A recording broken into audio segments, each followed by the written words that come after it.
Ang totoo po niyan, ayaw ko yan talaga si Maika dati. Palakain yung batang to. Sabi ko nga sa tatay ko noon, ikaw na yung mag-alaga niya, naalisan ko na. Parang hindi ko talaga kayang itsura niyan. Hey, what's up mga katribo? So nandito ako ngayon sa may CR.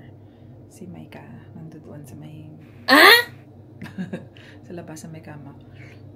Ayaw ko siya mag-vlog. Natamad pa daw siya ngayon kasi masakit katawan niya. Pero, ipaparak natin siya na kunwari, gagawa na lang ako ng content na magsalita ako. Pero lalait-lait din natin siya mula nung bata pa siya. Yung reaction niya. Let's go!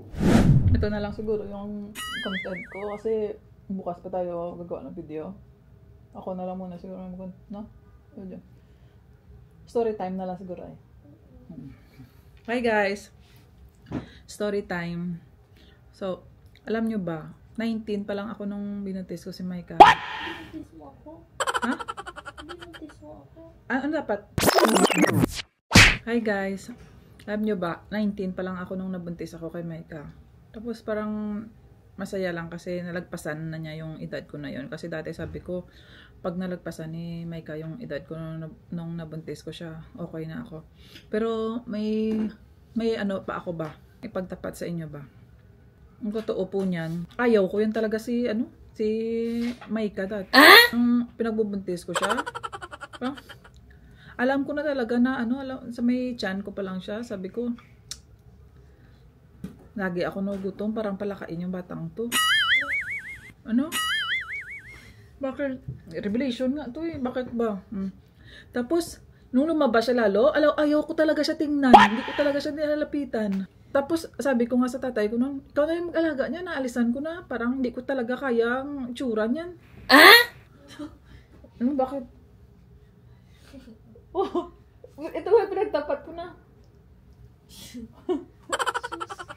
Tapos ito pa ha, ano? Palagay mo lang yun, pero alam mo, tapos sabi ko pa, ang hirap na nga ng buhay. Palakain pa, paladidi pa. Munti ko na talaga siya ipaampun. Oo. Ano ko ba, kaibigan ko, nagsabi siya na, pwede ba, akin na lang yan si Maika? Kung hindi lang talaga yung tatay ko nagsabi na, ay, wag. Wag ganun, kasi magasto sa gatas. Tapos nung lumalaki-laki na siya, puro na lang chichirya kinakain niya. Ano? Bakit? Hindi totoo? Hindi. Ano hindi? Hindi. Oh. Chichirya kinakain niya. Tapos sa school, minsan hindi pa siya pumapasok. Sayang yung pera ko na nabayad sa school niya. Hindi po. Pasok. Ngayon nga, sa totoo lang, pinagsisihan ko nga na pinapunta ko yan dito sa may Dubai. Kasi ang grades niya, puro line of 7. Pwede namang 3. Ay, Diyos ko. Tapos maya-maya, nakisabi kay ma'am ko, sumasakit tiyan ko. Absent ng absent. Sayang na yung pera. Buti sana kung mura lang yung dito. Talaga yung pagtatapat ko sa inyo kasi.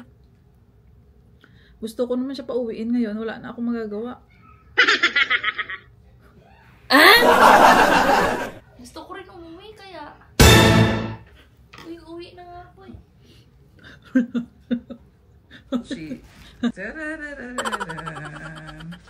Yan, Butchie.